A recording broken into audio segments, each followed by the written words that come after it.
So Was this for the podcast? I thought that was another test. No, this is for the podcast. Well, shit. Don't worry, I can cut it. All right. You can keep that. I am the space of my jam. I am the slam of my jam. I am the slam of my jam. On the Welcome way to Slam Works. Everybody to the Kani anime podcast. Yup. Episode 2. Episode 2. It's the second one. We did it. We are officially famous, presumably. Yep. Give me money. Make it so I don't have to work anymore, so I can just watch anime. Speaking of money, today's podcast is sponsored by millions of leeches. Leeches for me. Millions of leeches. Leeches for free. Would you like to explain where that came from? To be honest, there's apparently this song that involves like millions of peaches for me. People listening to this will think I'm stupid because I don't know the song. Yeah, I haven't heard any of this song. I can sing the entire song from memory right now, but I'm not going to. Yeah, don't do that kind of time. Don't do that. Basically, my friends have said that phrase, and I got leeches. I don't have leeches, but I put leeches in there, and I find it hilarious. I've been reciting it all night. I'm sorry, everyone. I'll try not to say it anymore during the episode. Anyway, so millions of leeches, they're everywhere. They're all over your body. They will drain you dry. Anyway, so friendly reminder, we are an anime podcast. You can find us on YouTube, Ebito Kani. Be sure not to find the silly Japanese children's TV show I learned about. Making this email. Maybe we'll change the name. Maybe not. Who knows? I don't really care enough. We'll see. I doubt they'll. I doubt they'll care. Respond, yeah. I doubt they'll care. So what are we talking about today? Today. Oh, wait, we didn't introduce ourselves. For people who are just joining us, I mean, it's only the second episode. It's not too late. Go watch the first one. We'll wait. Hold on. Okay, you done yet? I don't have all night. All right. We'll assume you went and watched the first one. Okay. So introductions. 30 seconds long. I am your wonderful, sprightly Ebby, supposedly. Braden. Ebby means shrimp. It does. And we have here with us our Kani, not to be confused with Kami. You'd like that, wouldn't you? No, well, yeah, but no. Yeah, okay. But that does remind me of a fun show, but we'll talk about that one in a different episode. I am the crab to Braden's shrimp. My name is Austin. And yes, I'm the grumpier sounding one of the two of us. I'm supposedly happy all the time. No, I'll probably be energetic in this podcast at least. Yeah, that right there. That's the encapsulation right there. Today, so just to give you an idea of the general format, we'll do our bullshit intro that we did for the last like 2-ish minutes to 3-ish minutes, and after that we'll talk about what we're watching this season.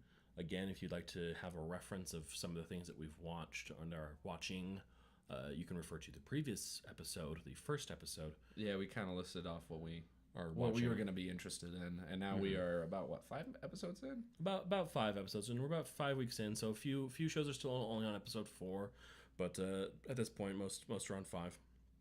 And then after we go over that, we will be doing a main topic. That's the word. Which this week is going to be Fate by our good friends Nasu and Type Moon. It's a good Nasu. Oof. It's stupid. I love it. It's great. I think we mentioned we liked it in the last episode. So we decided. Yeah. Well, we're gonna talk about it a little bit. We'll give you a nice beginner's guide. Yep. To the Fate universe. Yep. But first, let's get into those current watches. Yep. So I'll just do mine real fast, just because I'm actually a little bit behind. Life has been a little busy for me, and I know, right? I have not been up on all of my shows, but I have watched a good chunk of them. I will say I've actually really been liking Love is Like a Cocktail. It's only like a 3-minute, 5-minute episode thing where it's just a really cute show where it's this serious office wife character, and she goes home to her presumably stay-at-home husband, and he'll make her a drink or two at home, and she quite enjoys them, and she's She a cute gets silly drunk. She gets silly drunk. She's very cute though. It's a very cute anime, and it's very just much a 2-minute like, oh, here's this cool cocktail and how to make it, and then a cute moment. Like that's literally all it is. It's not gratuitous, which I enjoy, and it's short and it's sweet, and it's just like neat. It's a really good palate cleanser for the end of the night when you're done watching your shows. It's just like a little cute moment. The end. Like there's nothing really more to it. There's no thought that goes into it. I enjoyed it. It's fun. Again, I wouldn't really call it even honestly a current watch because it is such a short thing. I still need every time I'm reminded of that, I'm like, ooh, I need to watch that one. Well, that's the thing. You can watch probably this entire season, quote unquote, of it in the time it takes you to watch like an episode and a half of any other show. So it's not long at all. So I've really been liking that. Watch Dies Irae.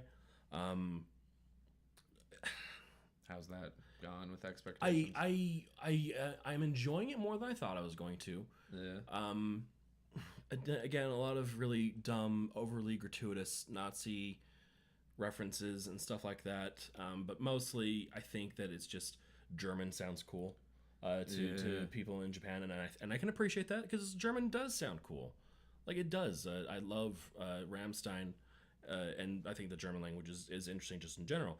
Right. But they immediately, for some reason, just tie that into Nazi style stuff, the suits and the references and Führers, and it's just guys, you don't need to do that.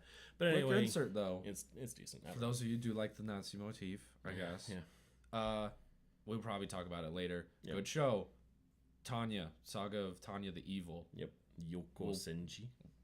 Was it Yojo Senki? Or Yojo Senki. I We'll can't probably remember. get into that at a later date. Yep. But just quick insert. Check that out. Yeah, for those that like that, and again, stuff like Full Metal Alchemist also had its decent amount of that sort of style and of stuff. And again, it's not inherently bad. It's just I went in with kind of no expectations, and it's better than I thought it was going to be. But at the same time, it's not like really grasping me in a meaningful way. So it's okay. Yeah. I'll probably end up watching the rest of it just when I'm bored. But I don't know if I'm going to actually make it a currently trying to stay up to date on sort of thing.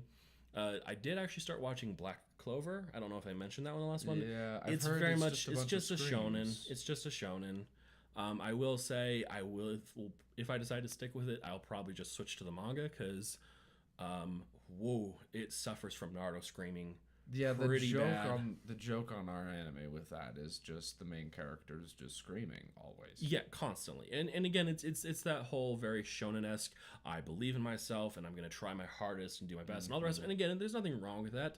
My Hero Academia, Naruto, Boruto, shonen, like the shonen genre is big for a reason, and I'm not going to just shit on it for what it does, but like the level of intensity, it's like when Naruto's going full ham, but all the time. It never stops or lets up or goes away, and you can get some decent gags out of it.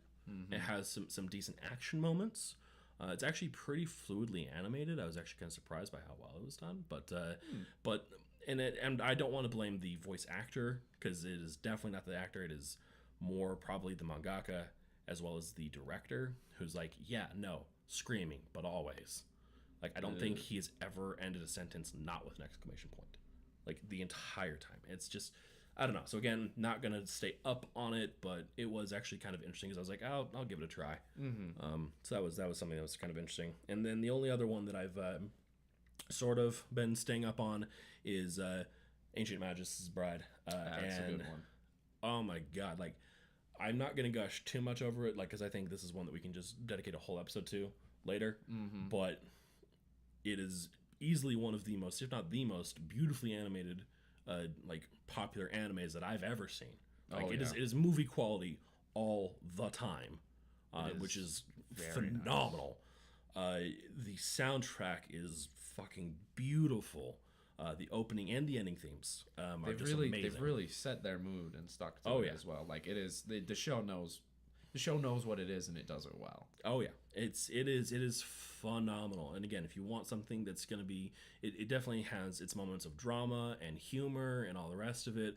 But if you just want one that's just kind of a nice chill and relax, cannot recommend highly enough Ancient Mage's Bride. It's very good. So that's all I've really been staying up on. I know you've been pretty good about keeping your notes and everything. I did get overexcited about this, and I have taken notes, and I am now realizing I have far too many notes to go through all of them. So I'll try and make it quick. I'll start with, I've also been keeping up on Ancient Magi's Bride. Mm-hmm.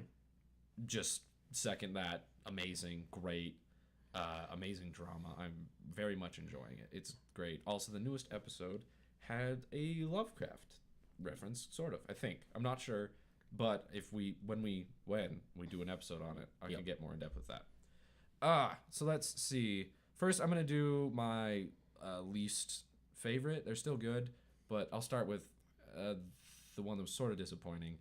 Konohana Keytown. Yeah, it's the Fox Girl hotel one. Yep. It's cute. The first one I talked about, it set up. It was kind of a calm atmosphere, and it kind of set that up, and it was beautiful and calm and nice. Since then, it's gone downhill. Yeah, it's just very hectic. They're trying to play too many genres into it. Yep. Like they have a joke, but then a really serious theme, and then and it's like they're trying to rush it. They have no sense of pacing.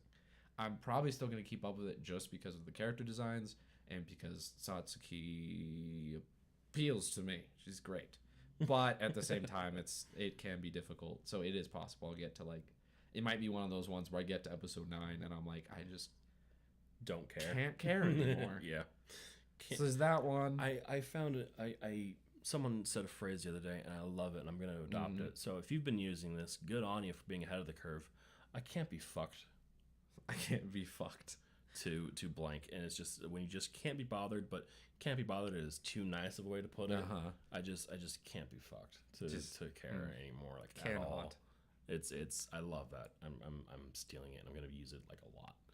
So anyway, the second one, shorter to talk about, but in a better way, is Blend S.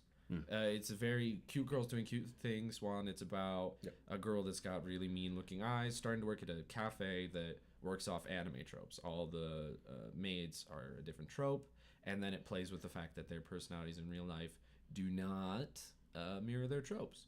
And it's just the comedy, cute girls doing cute things. It's nothing surprising. It's played by numbers. But but they're doing it right. Yeah. I would say it's not just like, another one. I would say, well, not like, wow, they've done something great with it. It is one of the better ones. It's a quality. It's a solid 8 out of 10. It's what's here is good. It's solid. It's got a really cute, theme. They avoid some of the they annoying or things that get repetitive. They avoid it. They stay fresh without doing anything new. Right. So it's good. It's good. It's cute and funny. So I didn't even take notes of that past episode 2 because it's just a nice opening and not anything surprising, but good. Openings this season just in general have been amazing. Yeah, they are. But then I will talk about what is it called? The cover of an MMO Junkie. Yeah, is I really love this one. It is a romantic comedy sort of, but it's basically the idea is there's a girl playing a guy online who kind of starts getting a relationship with this girl online. She's a NEET in real life. The MMO Junkie is what they translate that to. And turns out the girl is actually a guy online. They run into each other. And I am always surprised in this show, actually. I feel bad because almost every week I watch it, I feel like I should have more faith because something will happen. And I'll be like, oh no, they're going to do that. Well, and then they handle it really well. And I'm like, oh, to be fair, come on! Though, I know they wouldn't. But that's the thing is that at the same time, like while it's like on the one hand, you keep not giving it credit. I'd rather not give it credit and then be pleasantly surprised. That's true. Than be like, no, they couldn't fall into this trope when it and can. Then they do because I mean it's happened before in a lot of animes. And just in media in general, where it's like, oh, this is really great, and then whatever it is, there's a pivotal moment. They usually call it jumping the shark, where it's like this is where it fell. It's like this was like the pinnacle of where it was good, and then everything after that it couldn't sustain itself anymore, and so it just fell into its own trope hole. An example of it doing this well is the main character, the woman, is not actually the one that finds out that the guy she met in real life is the girl that she's being friends with. It's actually the guy. Yes. And he handles it well, and it doesn't become a like, oh no, super flustered. Because one, it's not done till the 4th episode. Yeah. It's not something at the end of the episode they realize, and then the rest of it's, comedy because people know this and da-da-da. No, it's like, it's really well done, and it's going at a slow pace. I'm a little worried because it's only 10 episodes. I'm hoping they don't rush it. I hope they continue at the pace and still manage to finish it all. Yeah. So I guess we'll have to see with that. But I believe that with how well it's been doing. I mean, it's hard to say because I don't know. I haven't really looked into this, so I don't know if it's light novel based, manga based, whatever. Might be a sign-in. I couldn't tell you. But it's one that I feel has been doing well enough in America and in Japan that it is actually probably pretty likely that if it's one of those ones where they want to build up a story, it will probably get a season 2. And if it does, I sure hope so. It will probably be a winter, spring, like not a long wait. It seems like they're not cutting corners. I don't want to call it like it's a low value anime, but they definitely aren't worried too much about trying to put in a lot of polish into it. It's very rough, but it's charmingly rough. With a lot of like the animation style and the character designs and some of the cutaways, and it's a lot of very static backgrounds, and stuff like that. Just to be honest, I've not noticed these things. But that's the thing, because it's character based, right? It's these interesting characters doing interesting things, and again, just the comedy and the gags and the reversal of expectations, which I mean, I guess in and of itself is its own trope. Yeah. But again, they're doing it in a way that it doesn't just get tired, where it's like,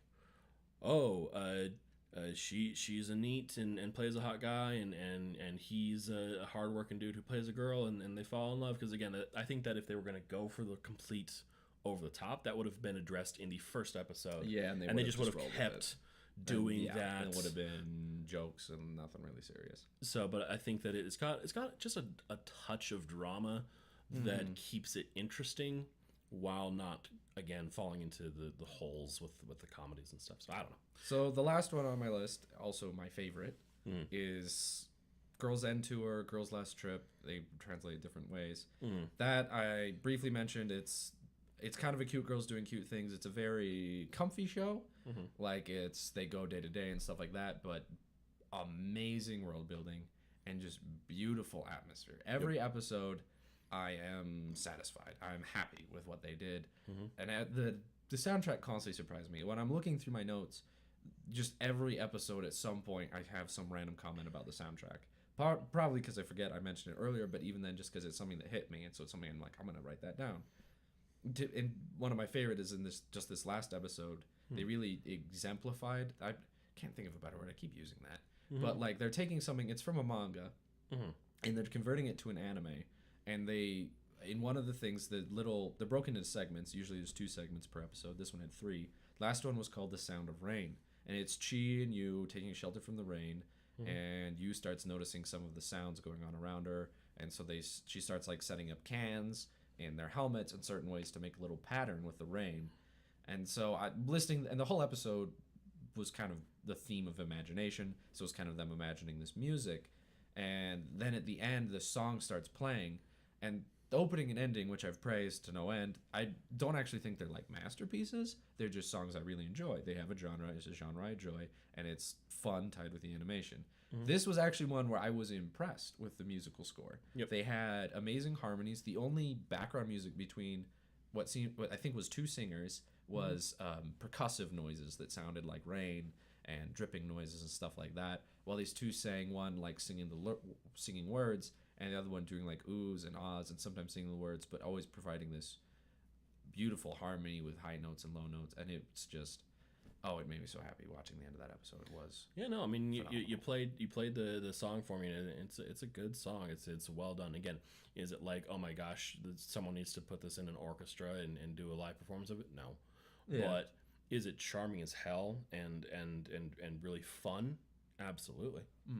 So I mean, I won't lie. It's like you said, this season has been overall I would say most of what I've seen, and I try to at least watch one or two episodes of everything. Like I watched a first episode of Kino's Journey, which I like, and I'll probably actually go back and watch I need that to start after. that one. I've heard good things about that. I will probably wait for that to just complete, and then I'll just binge it in one. Yeah. Because I think it's one of those ones where it's just going to an interesting country where blah. And everyone's kind of aware at this point. And by the way, if you didn't gather, this podcast is spoiler intensive. So yeah, with the airing stuff, I think so far we've avoided like too the worst much of spoilers. Yeah, like we're not like intentionally going out talking about like, oh my gosh, this is the big thing. But at the same time, just be aware that there's a pretty good chance that I, at the very least, will say something like that. Yeah, not intentional. I'm not like, whoa, I'm ruining things, but just be aware. If you're gonna bother to listen to this, we'll try to put in the description all of the things that we're watching and mention. Right. And just be aware that we could say something that is not like a commonly known thing or whatever. Like, again, what? King Arthur's a girl? Oh no! Like, Fate. Whoa! It's just spoilers for the rest of this podcast. Actually, oh no! Yeah, no. It's whatever. I'm just gonna. And we will try, if it's a topic, we will set up, like, if it's something where we're going in depth about a certain series, we'll tell you if it's spoilers, or if we can, we'll try not to get into them. With Fate, for instance, there's not really I don't think we're not gonna get into big spoilers. I will try my best to make sure that I don't go like too crazy into like any like specific details that would be considered spoilery. It's the hardest part of this podcast. But at the same time, like, I'm not gonna really go out of my way either. So just a heads up. Anyway, though, what I was saying is, there's a lot of really fun stuff. And again, Kino's Journey, first country, is a country where people can murder each other, and they this young girl, I mean, she appears to be like maybe 14, 15, is going into these countries and traveling by motorbike, and she goes to this country where people can freely murder each other and there's no law against that. And she's like, oh, that sounds interesting, and goes and stays there for 3 days and then leaves. You see an episode of and what does that look like? Like, what's a country where that works? It's just a bunch of hypotheticals. And it's weird because like they say country, but it's almost more like city. Because this does not seem like these are like countries where it's like, we think of maybe a country like Greek city-states. Yeah, this is a very strange, broken, possibly post-apocalyptic world or some nonsense. I have no idea, but it's very interesting. But at the same time, it's something where I like the tasty little morsels. They're fun, and I think that this would be something that would be fun to watch all at once. So personally, for that one, I'm going to wait till the season's over before I really get into it. I guess I should add a little detail with the girls' last trip. It is also post-apocalyptic. They're two girls traveling through a post-apocalyptic like industrial nuclear wasteland. Yeah, like nuclear winter. I'm not sure. Maybe, yeah. But it's like all like industrial. There's like weird structures. Like all the buildings are built on top of each other. There's multiple levels. Yeah. I don't know if they'll get into the ruins of Singapore. I don't know. Something. But yeah, so it's just these two, their lives together, and it's great. It's fun. So that, I think, concludes more or less our current watches, at least for this episode. So we'll talk more about those next time. So on to the main topic. Insert awkward segue here. Fate. So Austin's the real expert here on this one. So I'm going to let him introduce where it all began. Yep. So the Fate universe. Before I get too far into it, just a disclaimer. With all of the characters and stuff that we're going to talk about, something that I'd like for everyone to keep in mind, that within the Fate universe, created by Nasu and produced by Type Moon and all the rest of it, I would like to remind all of our lovely listeners that all characters are 18 years or older. All characters are 18 years or older. I would like to introduce our main characters, who are 18 years or older, 16. 18 years or older. God.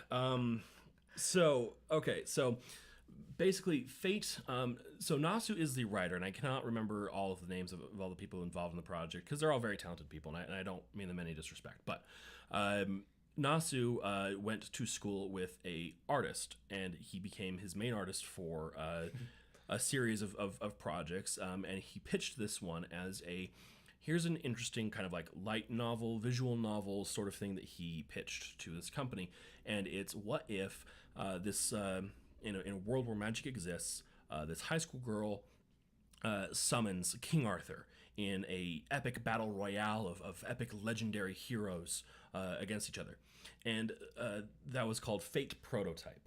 There's one or two chapters of the initial pitch that still exist, and they've actually gone back and like filled it out and kind of changed a few aspects of it. And isn't there like an episode of an anime for yes, it? there is, like, they did like a 8-minute special animation for some thing or another years later that they did.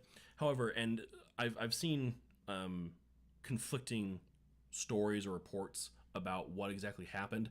The one that I choose to believe is that his artist actually convinced Nasu that having a girl main character wouldn't really work, because this is more of a shonen-esque genre. Boys, at least in Japan, have a hard time dealing with female main characters. Apparently, well, not apparently, true story, this was out long before Madoka Magica came out. Yeah, As that very amply proved that that's not the case. Anyway, I used to really like female characters, actually. well, same, but again, this was years ago, and in Japan, That's very not the different point. culture. Yeah. So they decided that what if instead it was a young boy who summons King Arthur, but here's the twist: King Arthur's a girl. She was a lady all along. Whoa! Pause. This is going to happen a lot. Uh-huh. With a lot You might notice of historical recurring themes. figures. Yeah. Nero Claudius Germanicus Augustus Caesar, 5th Emperor of Rome, the Whore of Babylon, the Beast 666, terrorizer of Christians in about 60 A.D. Girl. That's a girl. That was a girl. Whore of Babylon may have given that away. I think that's just a fate. I think that's a fate nickname, isn't it? No, that was actually. Oh, really? But the thing is that whore in the original meaning did not necessarily denote gender. Fun fact. Noda Obanunga, the man who nearly united The ambition of Noda who nearly destroyed and remade Japan in his image, who ended the shogunate to move Japan forward in the 1600s? Yeah. Late 1600s, I think. He's like a peppy 17-year-old girl that would Yeah, probably enjoy memes yeah, probably. based on her personality. Yeah. So this is the universe of Fate. So Fate started as Fate Stay Night. As most people know at this point, if you know anything about Fate, you've probably heard Fate Stay Night. Fate Stay Night, fun fact, has 3 stories, depending on which heroine you choose to align yourself with. You have Fate, which is you choose to go with King Arthur, the familiar that you summon and spirit that protects you throughout the epic fight. You have Fate Stay Night Unlimited Blade Works, which is the Rin to Sokka route and the most popularly and widely known route, which can actually result in you, the main character, Shiro, romancing both Rin and King Arthur in the good ending. Well, that's why it's most popular, I'm sure. Exactly. And then there is the third route, which is true story, considered to be the official canon route, which is Heaven's Feel, which is where you side with your childhood friend Sakura, and here's it's interesting. It's an eroge. It's intended for mature audiences. Worth mentioning that 18 and older thing. Coming back to that, Yeah. the original Fate. There's a reason that all characters are 18 years or older, which is actually really surprising looking at the series now and like how amazing it is. You're like, yeah, it was some random visual novel eroge. You're like, they created that universe so you could watch teens fuck. Yeah. So if you're bored while you're listening to this, feel free to open up a new tab. Don't close this one. Knock it off. But open up a new tab and go ahead and go into Google image search and just type in her lewdness was a great nightmare and just enjoy your results. Nasu, true story, cannot write sex scenes to save his fucking soul, even though he loves to write them. They're awful. It's bad in Japanese. It was translated poorly into English, and it's not that it was translated poorly. It's just that you can't make it better. It's just garbage.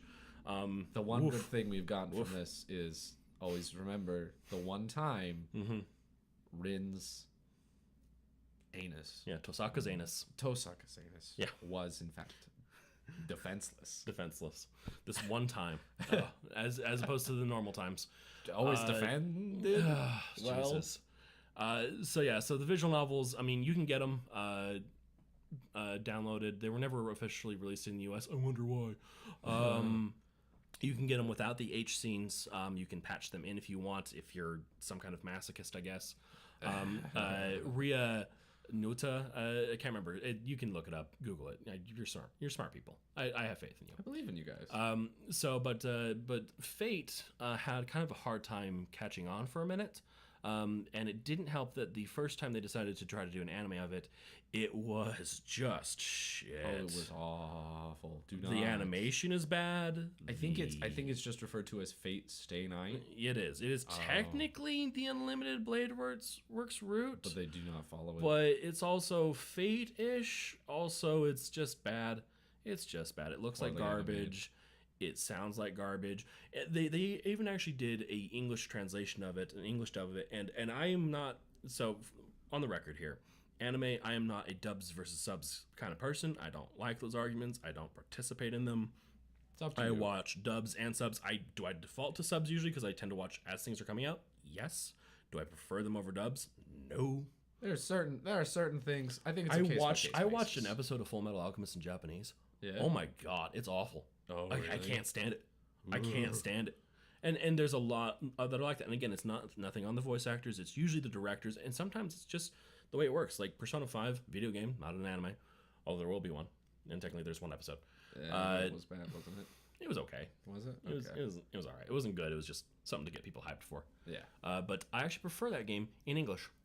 There's like one character that I like the Japanese voice more than the English voice. But for the most part, I actually played through it both times, twice. 150 hours in that game. Anyway, English and Japanese, and I definitively prefer English. Anyway, so Fate Stay Night, garbage. Don't watch it. If you can find it, I mean, it's out there. I think you can still look it up on like Crunchyroll and stuff. Don't. Why would you? Don't. Just don't. In the meantime, before the next animation came out, they did so many shoot-offs. Oh, yeah. So it had actually started to gain popularity sometime between the original anime airing and just kind of while that was going on, there was a lot of hype building around it, and so they decided to just go crazy with it. There are like 6 or 7 fighting game spin-offs.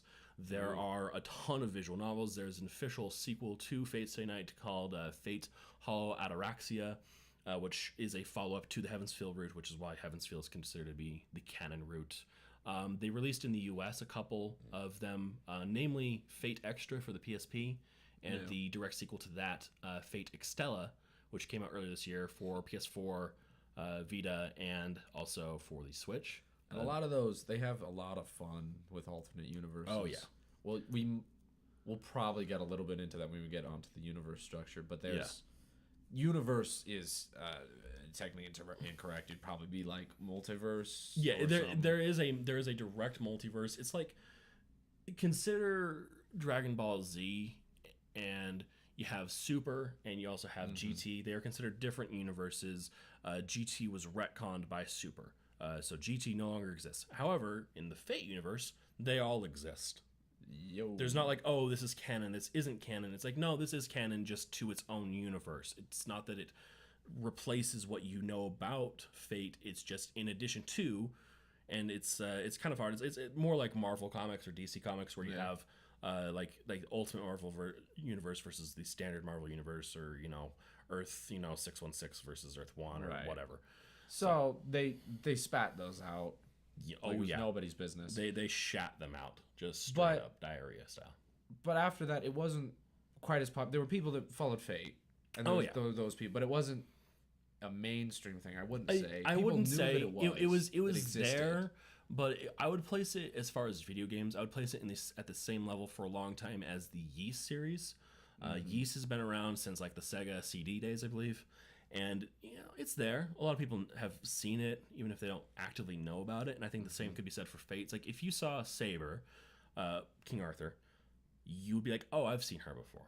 Yeah. I promise you. Even if you're like, You this might is not all be new able to to say who me, she is, but you have seen seen her somewhere. I promise. I swear to God, you have seen her at least once.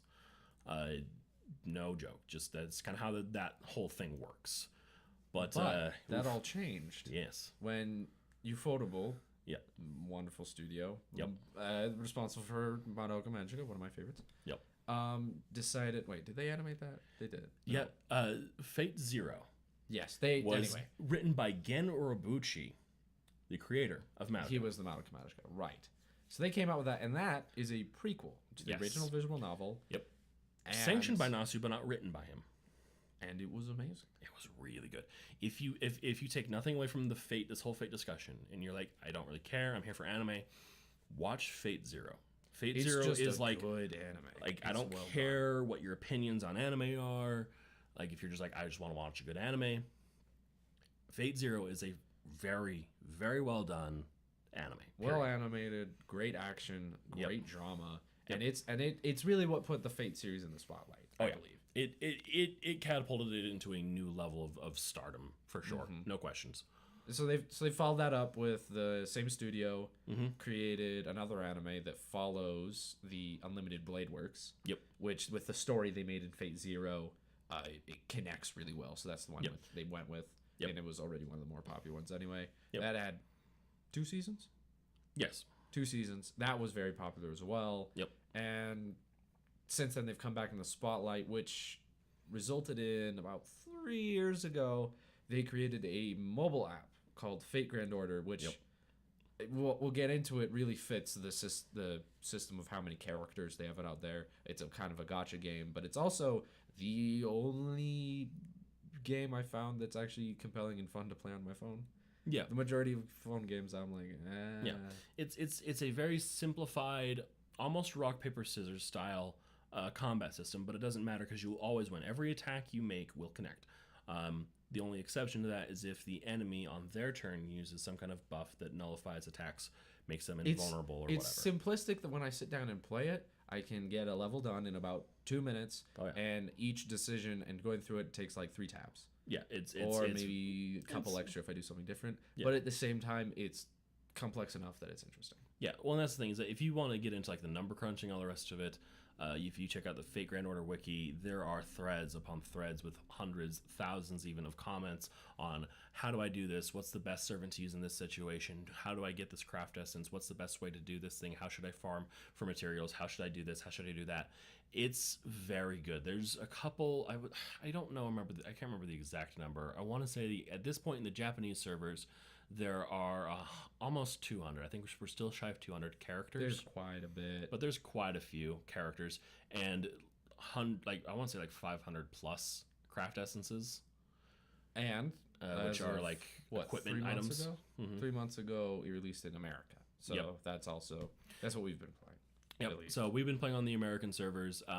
We are like what's kind of interesting is that it's releasing basically more or less in step with how Japan did all their releases and updates and all the rest of it. So instead of just dumping all of everything that's already been out and Right. building, it's letting us experience each event because there's also event limited things. And again, it's a gotcha game. You can play this game for free, but you can also spend money. The gotcha game for $5 whole dollars. For those that don't know, it's basically like the little. I don't even know what it's called. We got like the little. It's the circle capsule. thing, It's spin it to get yeah. a ball, and the ball drops out. Yeah, and that's a number. it's a capsule. Yeah. It's a capsule system. It's you put in your quarter and you might get what you want, you might not. And the more quarters you pour in, the more likely sort of you'll get what you want. So it can be a dangerous thing for people with little to no self-control, myself included. But whatever.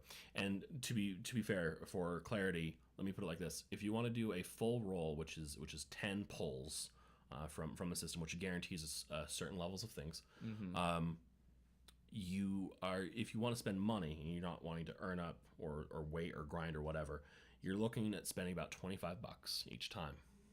But More getting or it in less. game isn't too difficult either. I have a decent roster of servants myself. Yep. I have yet to pay any money. Exactly. I have some very good stuff, and I've also spent a couple bucks. I have some self control, not a ton. I'm not proud of it, And but you know, you can whatever. always go onto your friends list. Yep. Choose. You can bring one servant from a friend. Yep. And that's why you got to find yourself a whale. Yep. The people that have hundreds of dollars to run this, gotcha. Hundreds. And have You the- were generous. The You sweet most- summer child. I guess what is it? Oh, Spring child. It's I don't god. know. It's one of those things where okay, to put it in perspective, Fire Emblem Heroes came out earlier this year, yeah. worldwide. Someone spent $1,000 and just on orbs to try to pull things. Now with Fire Emblem Heroes, 20 orbs gets you 5 characters. Yeah. Versus 30 orbs for what are, crystals technically for 10 characters or 10 pulls, because not always characters in Fate. You are Now not guaranteed with characters.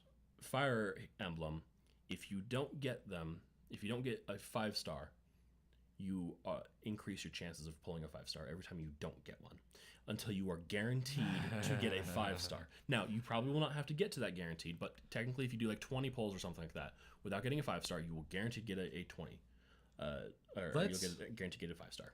Let's just leave off with our thing of Fate Grand Order, and let's just say, Oh, whenever people talk about Fate Grand Order, mm, they talk about salt, yep.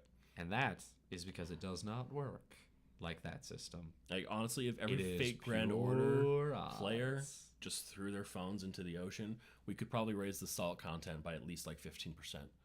Like I'm not even kidding. You need some fry. You got some fries. They're not quite savory. Get out your phone. Just spin around. Yep, It'll be much nicer.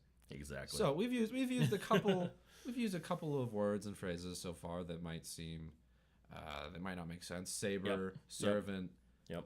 So let's get into the real meat of this. Yep. What exactly is the Fate universe? What is it about? Yep. And I think the best way to start with that is what the main event is, being the Holy Grail War. Yep. And how exactly that works. So, in the original and in the main quote unquote Fate universes, there is a artifact called the Holy Grail, and it's not actually the Holy Grail that held Christ's blood. Blah blah blah. We all watched Indiana Jones. A lot of times. It is not that actual thing that does exist, but this is not that. This is the culmination of a magix between 3 families that is so powerful that it can basically grant any wish, which is why they call it the Holy Grail, because that's the myth of the Holy Grail, is that if you were to find it, it could grant you wish. Grant any wish. But it's an all-powerful device that can bypass any laws or rules of magic or source and limit of power. However, because it can only grant one wish, Who gets to make the everyone wish? wants it, and you can only get it. So, So we get the Holy Grail War, but yep, these are not. We're not atrocious mages. We do not kill each other. At least we're not There's supposed not- to. That's yeah. not the idea, at least. yeah, not supposed to, shouldn't, and you definitely want to involve like civilians and things like that. So, So how are we going to go about this? well, we have the fate system or the servant system. Mm-hmm. There are 7 classes of servants. Just kidding. There's like 12. But there are 7 7 that matter. classes The of other servants. ones are. Some of them are only in the Fate Grand Order game. Yeah, Others are just in some side things. it's weird. 7.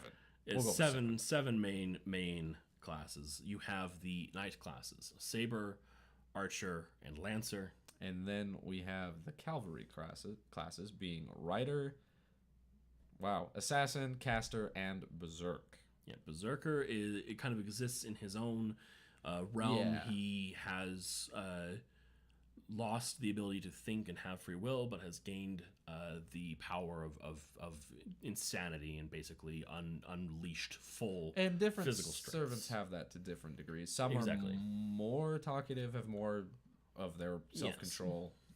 Yep. So, what is a servant? Well, Yep. the way they decided to fight this Holy Grail War was via proxy. You summon something called a heroic servant, or heroic spirit. Yep. My bad. Yep. They refer to them as servants. They're one of these roles. The heroic spirit comes from something called the Throne of Heroes. Basically, a kind of collection of human myths, like the human experience, kind of all pooled together. The different myths, historical figures, what people think about them, Even fictional characters. even fictional characters. And basically, the heroic spirits are those well-known legends and stuff that are capable to some degree of fighting. Yep. And so basically, you perform a summon to try and get one of these heroic spirits. Their power is based off their legends, what they can and can't do. Yep. How powerful they are is partially based off of like how well known their myth is. Mm-hmm. Hence, King Arthur being a saber, which is already an all-around good class, Yep. is very powerful because a lot of people know who Saber is. No, I mean, who King Arthur is. And another factor that doesn't usually play into the Fate games, but is mentioned many times in the Fate universe, is where you are also matters. For instance, King Arthur would be most powerful in Britain, because obviously in Britain, everyone knows, believes, and has a great deal of faith and trust and belief in the legends of King Arthur. Right. Not necessarily that they believe that it's true, but that it's a very important and very well-known thing. Hercules would be strongest in Greece.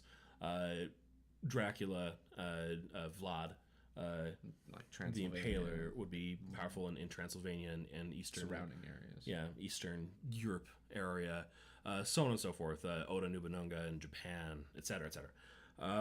Usually, when you summon these, you use a catalyst of some sort, like some artifact that represents their myth. If you somehow had what is it called? The thing you put a scabbard. Wow, that was a hard one.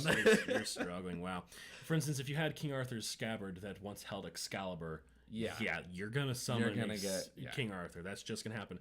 You don't have to though. You can if you summon just do it by yourself, you generally get someone that's like you, or someone that you are compatible with. Not necessarily like someone that's. And what's interesting about this is that it's not necessarily someone that you will like get along really well with per se. It's just that your personalities tend to match up. Which is to say that, like, for instance, just because someone's like you doesn't mean that you like them or that they like you. It's just that you're similar. And it could even be that you're two dissimilar people that match together, kind of thing. Exactly. It's opposites attract. It could be any of those. Oh yeah. So you may have guessed. Usually, per Holy Grail War, there are 7 participants. Yep. Well, 14 technically. 7 mages, 7 servants. Yep. Exactly. They're chosen beforehand by the Grail. Yep. That partially has to do with training, partially has to do with chance. There's usually a couple masters that are just some random guy. Yeah. Generally speaking, it's the most powerful mages will be selected fairly early on, sometimes years in advance of this war. Right. And there will be the people who have ties to the original families who are behind the Holy Grail and are of significant power and stature within the world of mages in general. After that, it's mostly proximity to the Grail War, because it's not going to pull someone from Africa to try to go fight a war in Japan. Yeah, when they don't even know what it is. Exactly. So it's knowledge of the war. It's having some skill and strength. Like, just because you know about the Holy Grail does not mean that you are going to be a participant. Some people have tried to be a participant and failed because they simply were just not selected. Right. And also, the way they denote the person that is a master is something called command seals. It's a symbol that appears on one of your hands, usually the right, on the back of your hand. Yep. It's red, has a symbol that's unique to you. It usually has three pieces. Yep. And those represent 3 command seals you have. Yep. When you contract with a servant, which is the first thing you do upon summoning, your mana is what keeps the servant there. The actual power of the Holy Grail itself is what did the original summoning for you. Yeah. But is your mana that basically is the strength of your heroic spirit. If you were to run out of mana, so a servant can be lost a number of ways. It can be defeated in battle. Mm-hmm. The master can be incapacitated or killed, or somehow the flow of mana has been completely disrupted from the servant, in which case the servant can no longer continue to exist in this world and will disappear. With one notable exception, archers always have a class ability that allows them autonomy, which will, depending on the strength of said servant and strength of this skill, will allow them to exist by themselves for a certain period of time. Sometimes up to a couple days, sometimes only a couple hours. The strongest up to a week.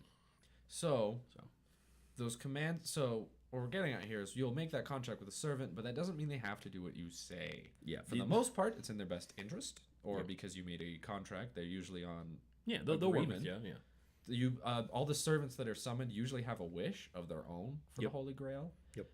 But they don't actually have to do what you say. If you Okay. have a disagreement, you want them to kill someone they do not want to kill, or fight someone they do not want to fight, they can say no. Yep.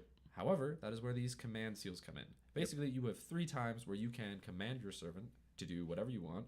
They are physically forced to do so. Yep. Or, alternatively, if you guys are just buddy-buddy and understand each other 100%, you can also use the command seals to basically boost one of their actions. Yeah. The command seals basically either allow or force, depending on the nature of the will of the servant, to do something that is not normally physically possible, quote unquote, physically possible. If the question of I want you to kill this person is I won't, therefore the idea is now impossible, you can use a command seal to compel the servant to do that thing you want. However, you can also use it to say, like, let's say you are separated for whatever reason and you are in mortal danger and you need your servant to protect you. You can immediately summon your servant to your side instantaneously, not via teleportation, but via command seal, if it's too great of a distance.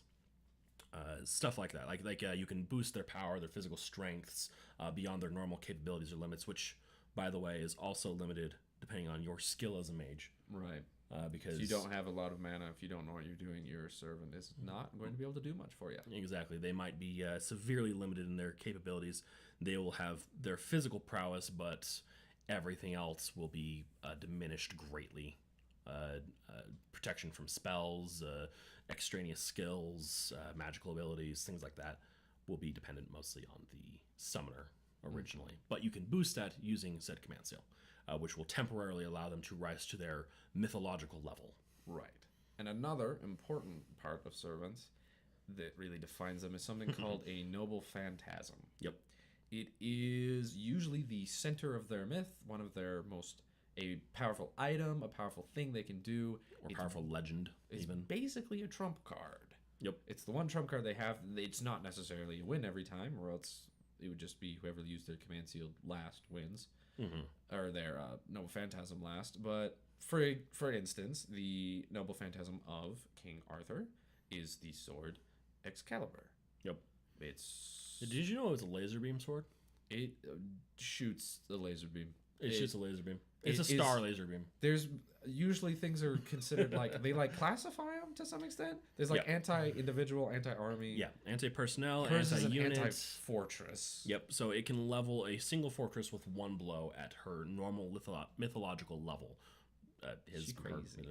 Anyway, there is up to anti-god, which is Who Karna. is that? Karna? Oh. Karna has anti-god because Karna's myth, for those of you who are not versed well in your mythology, Karna is from the Hindu myths.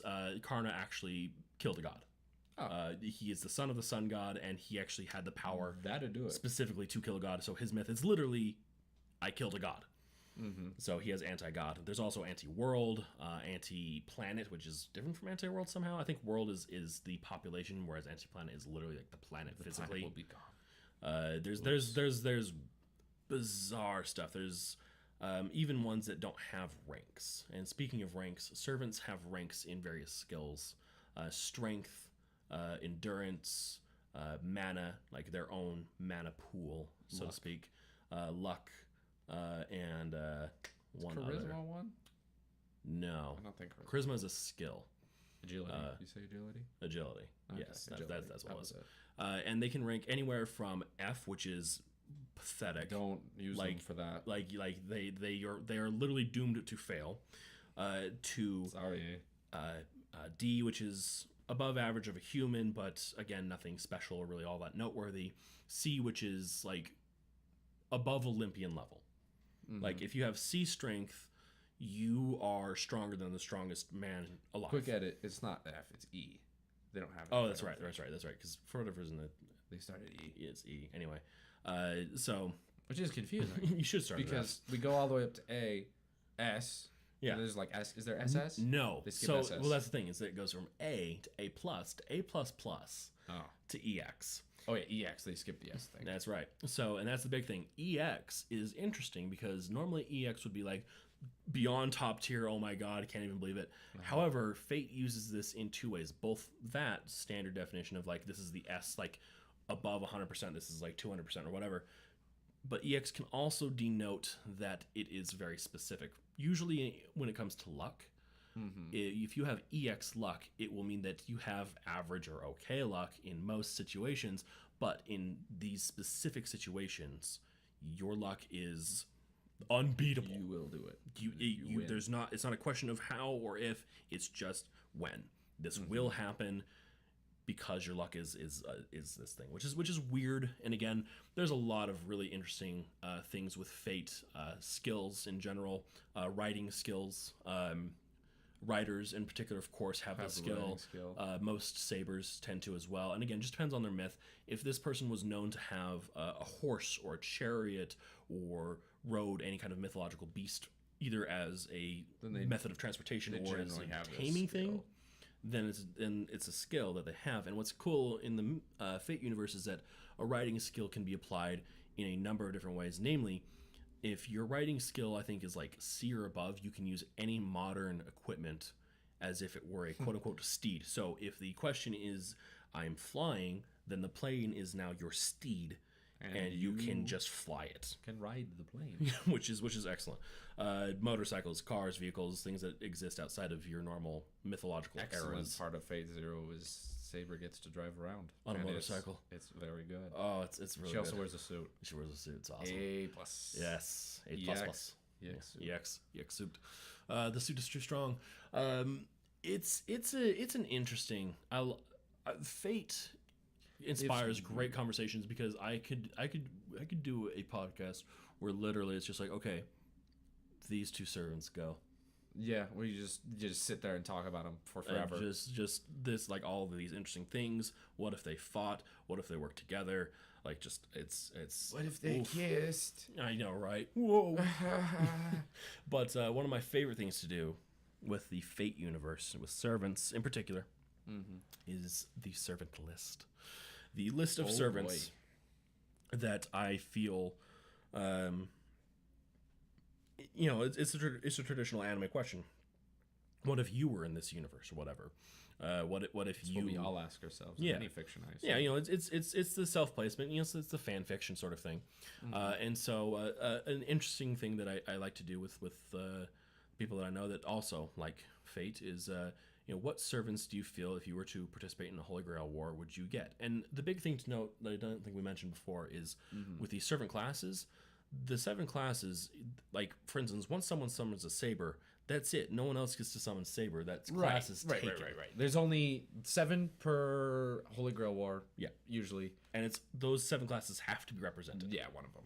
Also, there's some reactions between, not reactions, but some are better than the others. Yeah. He mentioned earlier, it's like rock, paper, scissors. Basically, in the 9 classes, Saber beats Lancer, Lancer beats Archer, Archer beats Saber. Yeah. They're better against one another. In the cavalry classes, the 3 you work with is Assassin, Caster, and Rider. Assassin beats Rider, Rider beats Caster, Caster beats Assassin. Berserk is in a thing of his own, kind of mentioned. Basically, he beats everyone, but also everyone beats him. Yeah. Basically, think of like your glass cannon. Yeah, he does an unbelievable amount of damage. However, because of the loss of sanity, cannot have any real expectation to defend himself or be able to fight effectively against other things. Can possibly overwhelm just with overwhelming power, but also can lose by that same notion.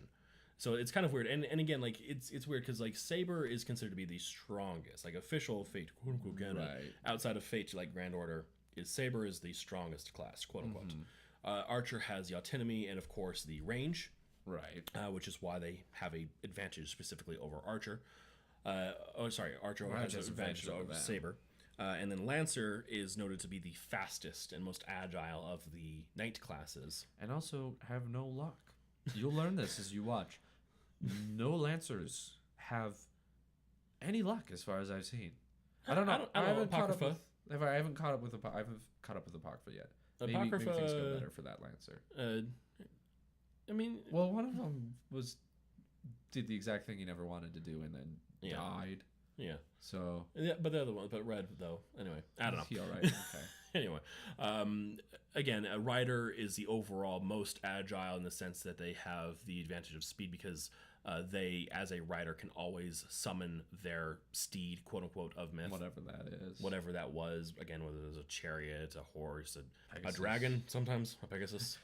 Dragon's where it's at. Dragons. And Assassin is in the Fate universe officially only ever actually one hero, quote unquote, because chances are if you're an assassin, you're either not known or you're not a hero.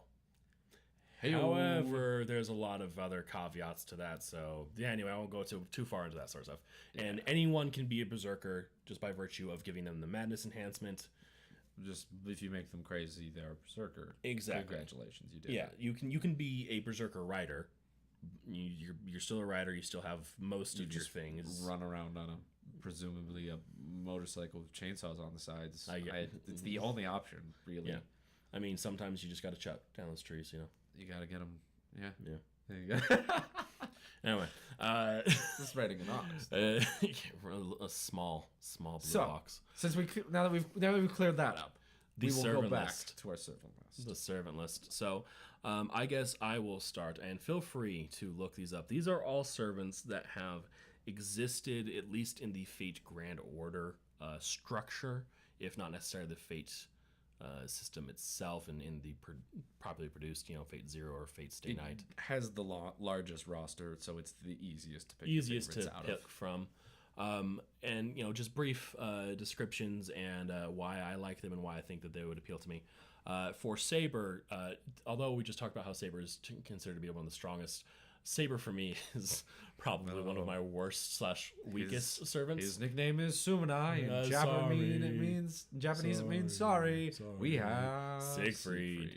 The hero of legend of the Nibelung, the very popular opera by a certain Nazi, Wagner.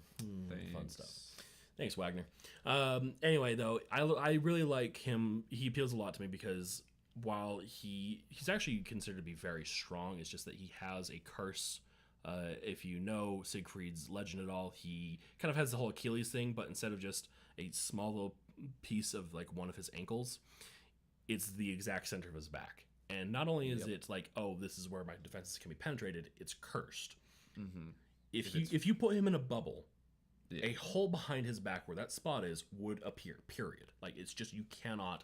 He cannot protect it. He cannot protect his back. He can if he stood against a wall with his back to a wall, the wall would fall over. It's not that the wall would fall over. It's just that if anything were to be shot at that wall, it would go through the brick unimpeded. It happened to be that's where the soft spot of the brick was. Right. It's pathetic. But I really like him because he's a really cool character. I feel he's one of the main characters in Apocrypha, and he has a certain respect of honor, as well as he wants to ultimately protect his friends and his people. If his legend is all, he chose to die to prevent a war between his wife and his brother-in-law. I don't know. I have kind of a respect for that, and I really like him, and he appeals to me more so than any of the other Sabers. So, boom, Saber for me is Siegfried. Yay! Archer for me is one of my favorite, just historical figures in general. Mm-hmm. My Archer of choice is Nikola Tesla. Nikola Tesla in real life died at 70 something, I believe. He was in his 60s or 70s, I think. Penniless, alone in New York. He died a virgin, in love with a pigeon. And a crazy man. Had that. But he knew 18 languages. He came up with ridiculous scientific things that still have yet to be replicated today. Yeah. He was the most awesome of the mad scientists. I mean, we have a very popular company that exists in the world today named after him, for crying out loud. He was a fucking awesome dude, and he's kind of husbando material. I feel he's very calm, cool, collected. He's a nice guy in the Fate universe. He's represented really well, I feel, anyway. And they make him handsome as fuck, although they don't give him his mustache, which kind of bugs me. It's like, we have pictures of him, dude. The mustache is iconic. I don't know. Moriarty got a mustache. Anyway, Okay. so Archer, Nikola Tesla for me. Lancer, for me. Nikola Tesla for you. Millions of Right. Nikola Tesla for free. I'm sorry. Okay. I made a promise that I've already failed. Wow. Uh, So please continue. jeez, Lancer for me is Vlad the Impaler. I love him so much. Mostly from the In the Fate. Fate universe, yeah, he's like the Vlad as charmest Lancer dude. is really cool. Now, Fate Grand Order Lancer Vlad is he's a little crazy. He's your crazy uncle, but I like Fate Apocrypha's Vlad the Impaler a lot. He's your nice uncle. He's very understanding. He's actually a loving and caring individual, even though yes, he murdered a lot of people. But you know what? They attacked his country first. God damn it. Right. He was summoned in that version. He was summoned in Transylvania, so it's the Transylvanians' Perspective of him. He is the hero of his- Transylvania. yeah, he's the not kind he's not king. Bram Stoker's Dracula. Right. When he's not a Lancer. He's a Berserker. Yeah. Changes his class. He's one of the only servants that can do that, just by virtue of using a skill. He doesn't like it though. He doesn't like it. He will actually kill you if you make him do it. do it. Straight up. Anyway, He's a cool guy. Don't he's a cool guy, and you know what? Even though he forgives one of my least favorite characters, he does it in a way that even I have to agree with him. Oh really? Yeah, the Halloween event. Oh, that's right. She's just stupid and wants to put on a show. Anyway, She's going on me. she like a tumor. Yeah, I get to Like a tumor. It's great. Castor is one of the newer servants in the Fate universe, and I really like her just because, again, I like the actual historical person of it, as well as I enjoy her depiction in the Fate universe, so it just kind of was a 2-for-1 for me, which kind of made it nice because I had trouble with the Castor class before in terms of which ones I actually liked. But Scheherazade was the author of the 1001 or 101 Arabian Nights. The story goes that there was an Arabian king who was betrayed by his wife, and so of course, not wanting to die alone, he decided that he would just marry a new girl, but so that he wouldn't have to worry about being betrayed, he would just kill her after taking her virginity the next morning. Eventually, the vizier, true story, well, at least in the story, in the story. Vizier's name is Jafar. Oh, that's where that came from. The story of Aladdin actually does come from this. I did know that. Yes. I did know that. But yeah, supposedly Scheherazade's father was Jafar. Anyway, she decides that she will marry the king, and but she says to him, like, instead of, like, you know, having your way with me and all the rest of it, I'd like to say goodbye to my sister, and I'll tell her one more bedtime story. And the king's like, okay, I have mercy in my heart, I'll allow it. And so her sister would come into the room and she would tell a story, and the story would go on, and the king and her sister would be so enthralled with it that next thing you know, the sun's up, and the king's like, oh, well, wasn't able to have my night, so I guess I'll let you live. And eventually she goes through all of these stories, and supposedly it's 1001 nights, 1001 days that she lives, which I don't know if you understand what 1001 days is. That's like, what? 3, let's see here, 365. So yeah, that's about 3 years. Yeah. Let's just call it 3 years. 3 years she gets away with this. And eventually the king, after all this, and she's like, I have no more stories to tell. The king's like, you know what? I've fallen in love with you. I just want to live with you now. And they all live happily ever after. She is considered to be one of the worst servants in the game of her rarity tier. She is powerful, but she is considered to be one of the worst for how rare she is. It always hurts. And that hurts my soul just a little bit. And also there's like some weird hate for her, and I don't like it because I like her a lot, and I think that she's very neat and is very cool and pretty. Anyway, so that is my caster of choice. My what do I even have left? My assassin is, speaking of tragic females and also of vampires, Carmilla. Hey. Carmilla is her name in actual history was Elizabeth Bathory. She was a countess. Not to be confused with Elizabeth Bathory, the servant. Elizabeth Bathory, the Lancer who is growing on me like a tumor. She's garbage. I hate her so much. Oh, I love killing her. Anyway, Carmilla is the story that was kind of picked up after Bram Stoker's Dracula. They made another story about Elizabeth Bathory, which, if you don't know, Elizabeth Bathory is considered to be possibly one of the most prolific serial killers in the history of the world. So this is something she actually did. I'm never quite sure what is happened. So supposedly, she killed over 500 young girls, maidens, virgins specifically, to drain them of their blood so that she might bathe in it. To keep her youthful? Yeah, to keep her youthful and beautiful. And she was only able to get away with it for so long because she lived kind of in an isolated area, and of course, didn't leave any survivors, so it wasn't really a huge problem. But then one girl did eventually get out. The servant form of her is I quite like her a lot, because she comes off as this hard ass, but there's definitely like a lot of sorrow to it as well. And when you do her little interlude story extra, it really kind of just warmed me up a lot to her. And she got a really, really cute she just got summer craft essence. Oh, really? She just got a new animation in the Halloween event. Did she? Finally, fucking hell.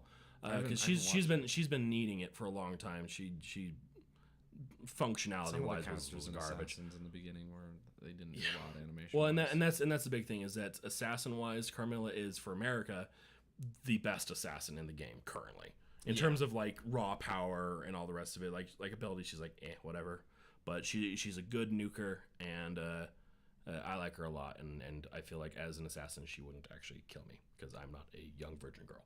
So there's that. So I feel that we could get along. Who else? Who have I not got named? what? Ryder. And no, sorry, Ryder. Ryder and Berserker. So Ryder is, for me, this one has actually been kind of tough. This one has been drawn between two. I'm gonna default to Ozymandias as my Ryder of choice. However, I would like to note that Sir Francis Drake, also a woman, is also up Sir there. Francis Drake. Oh no! Not only was she a woman, she was a buxom old hag. I don't like it. As by Blackbeard's definition. Blackbeard is the meme lord. Meme lord, awful man. Did you know that? Did you know Blackbeard only spoke in leet speak and internet jokes? Lol. Haha, lol. God, anyway. That's why I default to Ozymandias. Ozymandias is only in the Japanese servers, but he is the king of kings. He is the emperor of all that it was the Egyptian empire. He negotiated the world's first peace treaty. True story. Cool. Built some of the world's most impressive things, just in general. The mausoleums. He's powerful as fuck. Architectures. He loved his wife and wives. He outlived his first 17 sons. I find him to be a pretty interesting guy. He's like Gilgamesh, who, if you get into the Fate universe, you'll learn to hate. He's like Gilgamesh, but you can actually tolerate him. Amazing. So I know, right? It's a miracle. Ryder for me is Ozymandias. Berserker, last but not least. Well, I guess there's two more, actually, sorry, because there's also the extra classes. Anyway, Berserker for me is Hercules, straight up. Hercules has always been one that I really like. I like him a lot because of Fate Stay Night Unlimited Blade Works by Ufotable. Mm-hmm. He's awesome. He's a badass. He's basically immortal. He is fucking OP as shit in the Fate universe. Fate Grand Order, not as much, because you're a pathetic, piddly mage. Yeah. Anyway, he's great though, and actually he is still considered to be one of the best servants in the game, even in Fate Grand Order, even with the limitations on what he can do. Very good. He's very good. His original Noble Phantasm is literally he cannot die 9 times. 12 times. The 12 labors. Because the 12 labors Hercules. Yeah. So that's. And he's one of the only heroes that can be summoned as any class. The only exception is Caster, because he has no myth where he uses magic extensively himself. However, he can be summoned as Assassin, Rider, Lancer, Archer. Has he ever, though? Or they just say he has only shown up in Fate Universe. He's only ever shown up as Berserker and Archer. He is true Archer in either, I want to say it's Fate Strange Fake. Oh, the one that like happens. It's happens weird. in America and is strange. I was Yeah. looking at that one. Yeah, Fate, Strange Fate. Like Jack the Ripper appears in that one, different than that she is Yeah. in Fate Grand Order. Oh, Jack. Oh, Jack. But it's like the weird, like really weird what Fate Grand what he is in that. Yeah, like he wears a towel like in front of his head.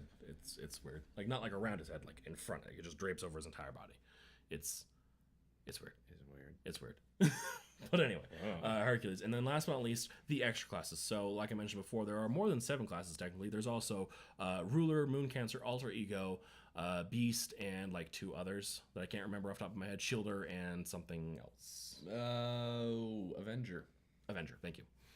So there are a few that I really like from those extra classes. We'll do a quick rundown on that. Ruler, summoned when there's a not normal Grail War that involves 2 sides, each side with 7 servants. Yep. Ruler's there to make sure everyone follows the rules. Yep. Also has like command seals to control all of the servants. Yep. That's the Ruler thing. Yeah. Avenger exists usually dying. They usually die like unhappy with something. That's why they're Avenger. They're good against. They're good against rulers, aren't they? Yep. They are the anti-ruler. Moon Cancer and Alter Egos are specifics for From Fate Extella. from Fate Extra and Fate Extella. Fate Extra CCC. Type Moon. Please bring Fate at CCC. Please. I would like to play it. Thank you. Thanks. We appreciate it. That'd be great. And then lastly, Beast is mostly Fate Grand just, Order. Yeah, an enemy type. Yeah. They're very there's technically servants, but you can't summon them. It's weird anyway. So for me, my extra is a Alter Ego. She's the combination of several mythological figures, including Durga and Parvati, as well as Brynhilde. Okay. Her name is Passion Lip, the portmanteau, if you will, of the passion flower and tulip. She's a very nice girl. I like her a lot. She has big claw hands. They're very big. She has big claw hands, I believe. In Fate Extra, she cannot perceive her hands as monstrous hands. She perceives them as normal hands. So if she were to look at her hands, she would just see normal hands fit a girl her size and stature. But as she would hold those hands up, like you can't see Austin just did, they would probably cover her entire face. Like her palms. Yeah, her palms are like literally like probably like a square like 1.5 feet. Each of her fingers represents the 10 swords of Durga. So 10 fingers, 10 swords. They are like actual like full size like 3.5 foot swords. Her hands are so big that in Fate Grand Order, she has come to accept that her hands are monstrous. She can actually now sit on her hands and just kind of like finger claw her way around in like a moving chair, Professor X weird sort of way. Silly, very nice girl. She's a very nice girl. She doesn't deserve any of the terrible things that happens to her, but unfortunately that's one of her skills. I love just terrible Passion Lip happening. She's a very good girl. I like her a lot. So that was my like 25-minute explanation all of your my favorite servants. Those are my favorites. Gosh, please. All right. So now it is my turn. Do it. So we will start with Saber, which I have chosen. I never pronounce this right. Chevalier Dion. Chevalier. Chevalier Dion. Mm-hmm. Chevalier Dion was like a French lord, lady. That's what's interesting. That's the thing. Was a lord who was also a spy. For Russia as well as several other European states during the French Revolutionary era. Right. Would cross-dress as a woman. And would be invited as such into intimate places. If you look up images, and if you don't come up with the Fate Grand Order one, where it looks like a small, androgynous, more female-looking fencer during the later life, the later life Chevalier Dion has what I consider real-world saber face, which is a thing, by the way, for Fate. Let's see here. All the sabers look alike. They all look like our. King Arthur, Arturia is also what they refer to as kind of strange. It's just anyone who looks that same style way. There is of the 1700s, there is a saber face of like if I just told you that this is a portrait of pick a person from that era, you'd probably believe me. Be like, oh, I didn't realize that George Washington looked that way, but yeah, I can kind of see it. I can see that's George Yeah. Washington. Yeah. You'd believe it anyway. But it's not. It's not. Chevalier.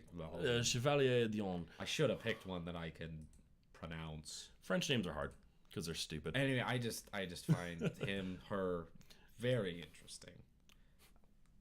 Yeah. So Sorry. Now we've done a mistake. We've pulled up images. yeah, right. Now we're like clicking, like looking, like, huh, wow, weird. Anyway, so Chevalier Dion.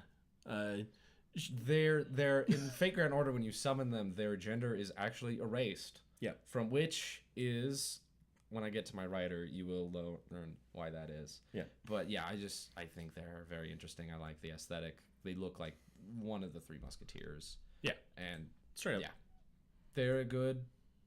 They're a good person. We'll go with girl. They're a good person. Archer, I choose Oda Nobunaga. Yeah. Oda Nobunaga is summoned as an archer because one of the reasons he, or in this case she, did so well in almost conquering all of Japan was integrating the early rifle into Flintlock. the flintlock into Japanese battle tactics. Yep. Which means now in She worked Fate, with the Americans, I think. No, really? the Is Americans. that where she got them? Yeah, it was Europeans or something. Probably Europeans. White people. We didn't interact with America till more recent times. Yeah. Anyway, basically, she just pulls guns out of the air a lot Yeah. and shoots you a bunch with muskets, which Yep. makes her an archer. Yeah. Also, there's like some strange thing going on with her being like the demon of seventh heaven, and she's like out to get like Yeah. all divine spirits. Yeah, she's a divine hunter. So she was placed in the game as a gimmick for Fate Grand Order, Yeah, but it's a good gimmick. it's a nice one, and she's fun. I like the look of her. She has a kind of cool. Sort of military style looking thing, and then she's also a funny character. Her a lot and of blacks and Reds, trench coats, and red. And, hey, well, you have a girls style, and don't tour, you? man. It's You have a style, don't military. you? I like the military. Her and Okita were introduced because they're kind of joke characters because they're from a very jokey Fate Comic. comic. Yeah. Yeah. But she's really fun. Yeah. Lancer is originally Berserker, but you can get her as a Lancer. Yeah, that's in what matters. Fate Grand Order, which is what matters. You can get her. She's very powerful as a Lancer. She's okay. Not so as a Berserk. Is Kiyohime, originally from a Japanese myth, the myth of Kiyohime.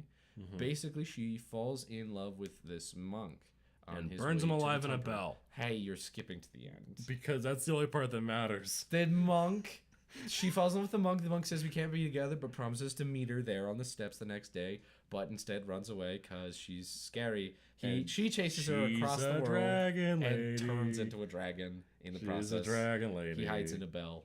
And she burns him to death alive in the inside the bell. So she's like, I'm not really into yanderas, okay?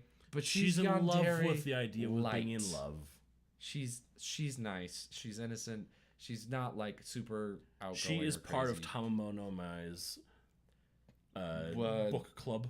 Yeah, online book, and we've got a new one now, the Oh. Hikikomori, that was just introduced as part of that too. Apparently, Great. she's Anyway, she would be. She my wears waifu. sometimes she wears a swimsuit, Sometimes she wears a swimsuit. and when she does, she uses a pole, When she does, she uses a like fishing pole, like a fishing like lance spear. naginata. Is it naginata? Yeah, it's a naginata with fire coming out of it.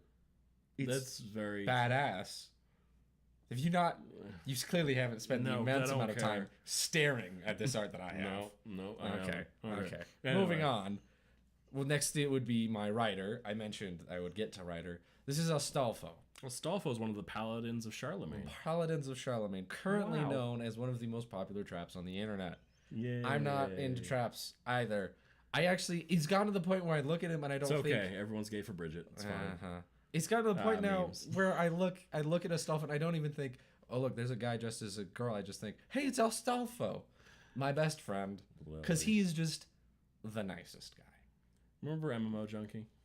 Yeah, Remember Lily? he does look like Lily From MMO a Junkie. whole lot. Yeah, a But that's whole lot. fine. It's fine. Because he's a real nice guy. As- He's all about like honor too.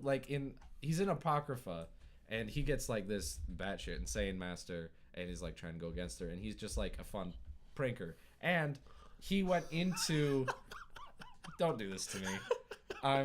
No, I'm trying to. No, I'd like to point out that if you go to Google image search and you type in stuff, and now granted, mine is a little bit biased because I have a search history, but I know for a fact that if you search stuff when you go to Google Images, one of the first images is one of the like 12th century or whatever, like paintings, carvings, whatever you will, of the paladins of Charlemagne. He's mustachioed. He has pink hair. Yeah, whatever. The rest are of the anime variety. All the rest. Also, one of my favorite things is in the Fate Apocrypha thing. His noble phantasm isn't just he's a writer and he summons a hippogriff, but it's not just that. He gets a giant horn. A tuba. He's a giant tuba. He's fun. Oh, anyway, I was gonna say he went in and deleted the genders of him for both himself and Dion, as they are good friends. They are good friends, and they hang out and they go on adventures. They go on must be fun-filled adventures. Must be. For caster, I went with Nursery Rhyme because I think basically Nursery Rhyme it's a book. It's a nursery rhyme book. Well, it's the idea of nursery rhymes, right? As a but servant. Then manifests itself as a character from a nursery rhyme that depends on who the person is that summons them. It'll be a different nursery rhyme fitting them, and I think that's actually really interesting to have someone. It's someone different every time. Yeah, have someone summoned. The one in Fate Grand Order is the one from Fate Alice, Extra, which is Alice in Wonderland. Which is Alice, based off Alice in Wonderland. Right. Well, because again, just a fun little side note, in Fate Extra, spoilers for Fate Extra, when you fight Alice, the girl's name is Alice, by the way. Yeah. You fight what looks to be her twin, who is wearing just a weird black, like, version of her dress and outfit, but is otherwise identical. And that is Alice in Wonderland, the idea of it, because this was a little girl who went into, like, a coma when she was, like, 8 years old. Her family and everyone died in a house fire or some nonsense. Oh, jeez. And it's very sad. And instead of dying, her soul was able to summon servants. But because she's only 8, she doesn't have really an idea of it. The things that came to mind were nursery rhymes and just the stories and stuff that her family would tell her. And specifically of Alice in Wonderland. The stories of one... Mr. Lewis Carroll. Fits thematically being stuck in a dream. Exactly. Coma. Exactly. So I think that's really interesting, not just because obviously you're going to summon a servant that's like you without using a catalyst, but I actually have no idea what nursery rhyme would be summoned if I summoned nursery rhyme, and I would find that very interesting. Jack Thumb. I summon a plum. Hello, I have a plum on my thumb. Yep. Why? Because I do. Okay. How does this? What does this mean? No, yeah, it's cool. Just the worst servant is the best. Anyway, this is terrifying. Terrifying noble phantasm. You can jump over fire. Next, you have my assassin, which is one that was just recently introduced in the Fate Grand Order in the Japanese server. Is Kato Danzo, originally an assassin of Japanese, like an actual shinobi ninja of Japanese myth. The Fate version is she is an actual automaton based on these like old, I didn't know existed, these old like string and wood like small robot doll things from like way back feudal Japan. But basically it's the idea that it's like a full body size one, and just the way she looks and just that kind of that aesthetic is really cool to me. And just she seems really interesting, and her dialogue and stuff is interesting. I am interested in getting her, but that won't be for 3 years. So we'll see about that. 2 years. It'll be a while. It'll be a minute. Lastly is my Berserk, and this would be my foil. We didn't get into it too much, but Siegfried was sort of Austin's foil. Yeah, it's I like him. We get along well personally, but he's also a foil to me because like not only he's a weak servant, but he's also kind of sort of clashy with me. While I appreciate and respect Siegfried a lot, I feel that we would clash in the terms of, what if we were a master and servant fighting in a Holy Grail war. Right. For me, the Berserk would be Nightingale. I'm not. What's her normal name? Florence Nightingale. Okay, that's what I thought. It was Florence Nightingale. Yeah. She was a nurse in World War I, I believe. Yeah. One or two. Was she Canadian? No. English. No, she was English. Yeah. She was a nurse. Yeah. World War One, World War Two, one of the two. That basically in this case she's served as a berserker. She's crazy, and basically she's gonna fix you by any means possible. Yep. Whether that means your leg isn't working, we'll cut it off, or if you're dead, Yep. you don't have. We will heal symptoms. everyone. If we have to kill everyone to do that, so be it. Yes. Also, I'm terrified of needles. I'm not a terribly outgoing individual. I'm not very good at coming up with like, telling people what to do and being commanding. I don't have that kind of atmosphere. Nightingale is the exact opposite of that, at least in Fate. She is Crimean War, by the way, not World War One. She died in 1910. Oh. But she basically revolutionized the idea of a combat field medic. Right. Like she was the one who kind of modernized the idea of medicine in the combat area. So she founder of modern nursing just in general. So one of the most famous people of the Victorian era. Thanks. But she's a very commanding presence. She's gonna go out. She's gonna do things, and I am not so. So it would be interesting to have a berserker, slightly crazy, who is going to keep me alive any means possible, including shoving me into battles that I'm not sure about, and being like almost taking really big needles. I do not like needles. I'm gonna fall down. What? What was it you told me fall about? Down? What was the last time you? I had my blood for, drawn and I got thing. very, very lightheaded. Like wasn't even like a big amount. It's like a vial. No, it was not any good. Don't like needles. I think it's a funny story. It's awful. All right, what about your extra? Lastly, it would be my extra. The base ruler, the only ruler I know of. Well, there's one other. Would be Jeanne d'Arc, the young maiden known for communing with God, leading the French to victory. She was a schizophrenic. She was probably schizophrenic, but she is the nicest person. In the Fate universe, she is mom. She's your mom. She cares about you. She loves you. Her whole noble phantasm is about protecting people and leading people. Also, technically, her noble phantasm kills her. Technically. Like in Fate Extella, where she appears, and I believe in Apocrypha as well, her true noble phantasm is the pinnacle of her myth, which is when she was burned at the stake, which is like a huge, like apparently like I don't remember exactly how it works in Apocrypha, but like it's like a devastating thing that like stops all war and all the rest of it. Wow, sort of thing, which is why she is a ruler, right? In to begin with, but it kills her. Yo, that is required to burn at the stake. Sorry. In the game, they only make it so that she can't do anything for 2 turns. It's not a huge deal, and actually, they eventually take that away. But she is. Yeah, you get an interlude in like Babylon that gets rid of the stun. Gets rid of the stun. Oh, yeah. All the memes. I'll get that one. All the memes and dreams. Because I actually have got John. Well, I got Anne and Bonnie and Mary Reed. So I know. Anyway, I think that just about concludes our list. Jeanne is a good girl. She's the nicest. She gives you good hugs. All right. Presumably. Okay. So one last thing before we go. One last discussion real fast for Fate. Just a fun one, just to kind of as a send off. You know that game, Marry, Fuck, Kill, Marry, Fuck, whatever. I don't know. It doesn't matter whichever order you want to do it. Why do people always do these things to Mary? I don't know. The jokes. I'm sorry. I don't know. So I have another game for this, and I think it works for a lot of anime in general. I think it can be used for a lot of things. So I have the waifu husbandos, the children / nakama, and kill. So of the Fate characters, who would you marry off to yourself as either who is your waifu or your husbando? Who is your child / your nakama? Who is your good friend? Okay. And who would you just, like, you want to fucking eradicate them? If they didn't have to exist in the Fate universe any longer, you had that power, boom, delete, erase, gone, no knowledge, no memory of it whatsoever. For everyone on this planet, who would you do?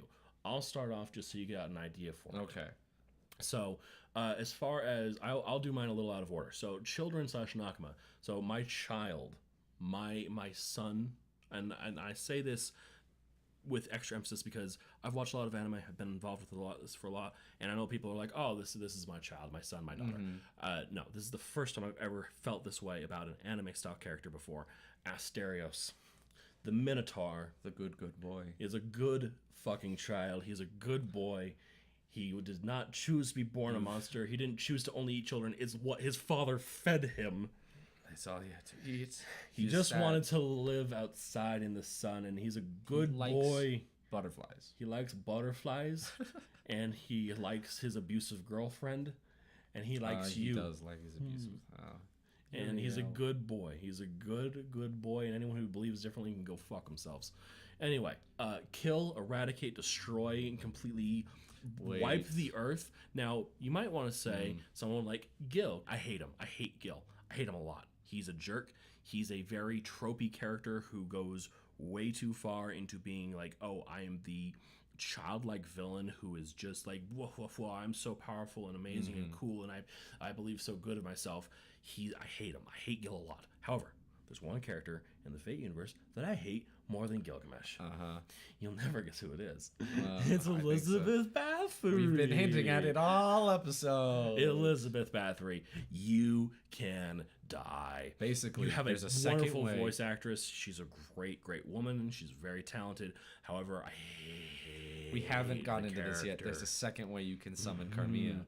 Younger. She's young. She hasn't killed all his children. She has pink hair. Yet. She has dragon horns and a tail she for some fucking reason. She wants to be an idol. And she's so annoying. She calls everyone piggies. Like that's like what you would call her fans. She's not even good. Like it's not like, oh well, she's actually like she's strong. Like Carmilla is like decently strong for an assassin. She's not a good lancer. She's a garbage lancer. She's a garbage whatever she's ever been summoned as, because you can also get her as a fucking caster. You can also get her as a goddamn saber, and you can also get her now as a goddamn robot. And she's gotta fucking get that robot shit. class. She's fucking shit. Is the mecha bad too? I don't know. And I've I don't heard care. the caster was decent. I don't care. Okay. I don't care. Okay. She is shit. She can die. She can be eradicated. Fuck Elizabeth Bathory. Fuck Liza, Dark Liza. Fuck you. Fuck you. Get out of my game. Get out of my series. Get out of the franchise. Fuck off. I hate you. Anyway. And then as far as waifu / husbando, that one is actually a little bit harder for me because, and this is something that I have just in general with anime, is that if the character has someone that they care or love for, and I like them, I want them to the thing be that's hardest. People with their like, character. I guess one of the most well-known ones is Asuna's my waifu. I'm like, no. If I didn't hate that. Yeah. But like no, Asuna's not your waifu. Loves She's Kirito. Yeah, she loves dick. Kirito, obviously. Obviously, that's an awful one to bring up because SAO, but it's easy. It's the poor man's dot hack. Yeah, kind of. By the way, I got that one. Did you? Yeah, dot hack. Nice. I'll beat it and then I'll let you borrow it. Anyway, so waifu husbando is a little bit harder for me, and I tend to sympathize with the monsters. So I had 3 girls in the running for my waifu. However, it's kind of cheating because 2 of them are technically the same person. It's just different versions of them. That is cheating. Yeah. So one of them is known as Medusa. Oh. She's a good girl. She is a good girl. And she does not deserve the shit that she gets. And I like her a lot. And I don't normally like characters like who pull off like the whole like straight laced glasses, long straight hair sort of thing. But you know what? Fuck it. Medusa nails it. She's a top tier girl. 5 out of 5. I like her a lot. Also, her future form, her truly monstrous form after she's completely fallen from any grace of being a former goddess, Gorgon, wherein she is the Gorgon Medusa. However, there's still just that kind of that hint of like sorrow of regret of becoming what she has and doing the things that she's done and all the rest of it. And again, I just sympathize with that a lot. Like I always feel bad for like I feel bad for fucking Bluebeard. I shouldn't. Yeah. But I feel bad because again, like ultimately he went crazy because he had a strong love for Jean. And she died. And he just wants her. And more than anything else, he wants to be forgiven by her. And I'm like, I hurt by that a lot. Oh. I feel for you, Bluebeard. Why must you do this? Why must you rape and murder children? Anyway. Oh. Spoiler alert. So Medusa. Yeah. So Medusa / Gorgon. Again, kind of combo them, I guess, in the same person. And the other one is Passion Lip. Because she's such a good girl. And I feel that for me personally, I would have to give the rose, so to speak, to Passion Lip. Because she's a good girl and she tries really hard and she wants to cook, but she has big robot hands that are swords. She can't cook. Passion Lip. And so I want to help Passion Lip. I will husbando her and she will not have to work a day in her life. I like Passion Lip a lot. And it's not just because of her fucking character design, so fuck you for thinking that. Listeners. So, Nice. Anyway. Don't fuck you guys are probably nice. You're probably nice. The fact that you're actually listening to this means that you have at least some mercy in your heart. Oh, you know us. Yeah, right. I'm sorry. Yeah, right. Thanks, USB. I guess, okay, so it's my turn now. Yeah. We will go, I'm going to start with kill. This Okay. is arbitrary. This is random. Yeah. David. From Myth Really? of David and Goliath. He's an annoying fuck. Really? He's just an annoying little prick. I've only What? seen him a little bit in the story, but he doesn't do anything. What did you dislike about him so much? Because I saw him and I'm like, I doesn't don't do anything. I don't like him that much, but I didn't really dislike him. The only thing he did was Well- like be annoying in a child, and it's like, Okay. what? All right, you ready to be spoiled? Okay, spoil it. So fun thing, Fate Grand Order. One of the big things is that everything's going crazy, and the demon gods are here to destroy all of humanity and the history of mankind. The 72 demons of the demon Goetia are part of the myth of King Solomon. David is the father of King Solomon. Israeli myth. It's Israeli, okay, yeah. Jewish myth, whatever. King Solomon is your good friend, Dr. Romani. What? It's the green eyes. Like, I'm not even kidding. Like, that was supposed to be, like, one of the big hints, and then also the dialogue between the two, because they, like, bicker back and forth, where David's like, I don't know. King Solomon's kind of a dumbass. And even though he's my son, I didn't really pay attention to him, because I was busy being... And Romani's like, yeah, you didn't. Fuck you. Yeah, kind of. And so David was mostly put in as the hint, the allusion to the big reveal later in the game after Babylon comes out, that it turns out Dr. Romani was King Solomon all along. But Well, I still don't like him now, because now he has literally no purpose, but is a fucking... he's a plot device. He's a plot device, an annoying That's one fine. of that. That's fine. I still don't like his character design. He looks like a Ouch. dumb pretty boy with green hair for some reason. I don't know. because the person who designed him, I don't know. Okay, moving Okay, on. So kill David. Yeah. Sorry, David. Sorry, yeah. Waifu, I kind of already talked about. Kiyohime. She's a good pure girl. She cares. No, she's not. She's not. She cares. She was in love and she did something silly, but I think that's fine. I think she's nice. She's in love with the idea of being in She love. is in love with the idea of being in love, but I don't think that's necessarily a bad It's thing. not unless you burn someone alive inside of a bell. But you can learn from past mistakes. She's demure, she's cute, she's good, and I think that... I don't know. She's nice. Okay. I like Kiyohime. Okay. She's a good girl. Okay. We've been saying that phrase a lot. Good boy, good girl. Yes, that's Ugh. fine. Last is Children Nakama. I'm having a hard time with that one. I And- could go with Nakama and just go Nakama being like Friend. Best friend. Nakama is like it's a One Piece reference for all you weebs out there. Which I mean, obviously this is an anime podcast, so that's probably the case.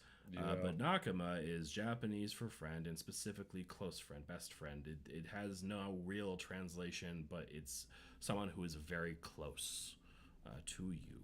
I think I'd probably go with Astolfo.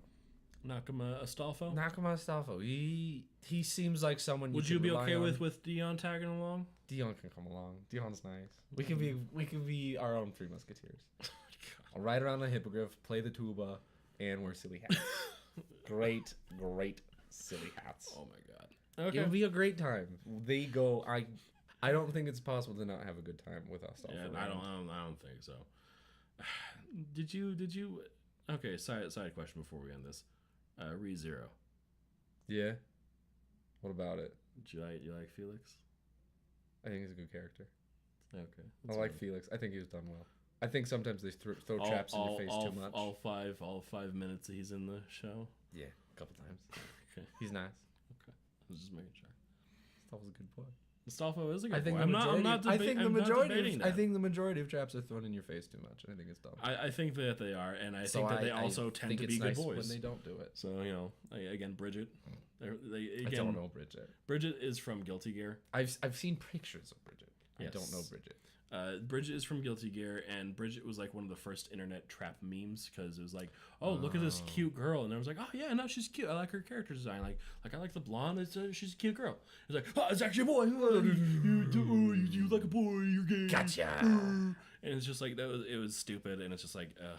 Which is why I think the whole trap thing does tend to get thrown around a lot. It's like, once the reveal happens, it's just constantly flaunted in your face that, oh, who's that cute girl? Actually, it's a boy. You're just like, ah, God, please stop.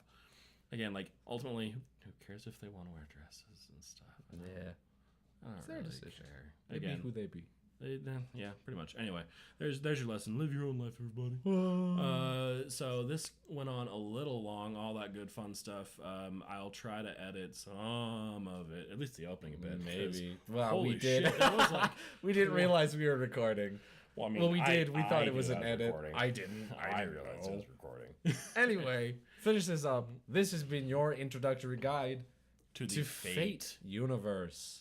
And Watch just so Fate you Zero. know, you That's where you don't start. say the slash. It's That'd be just weird. part of it. I don't know why it's stupid. It's not like dot hack. You say the dot, Yeah. but also not the slashes again. Yeah, dot hack slash. Yeah, no. God, that'd make it really You just never hard to say slashes ever. Yeah, you just don't. Yeah, just don't say slash unless. Unless it's W slash, then it's with.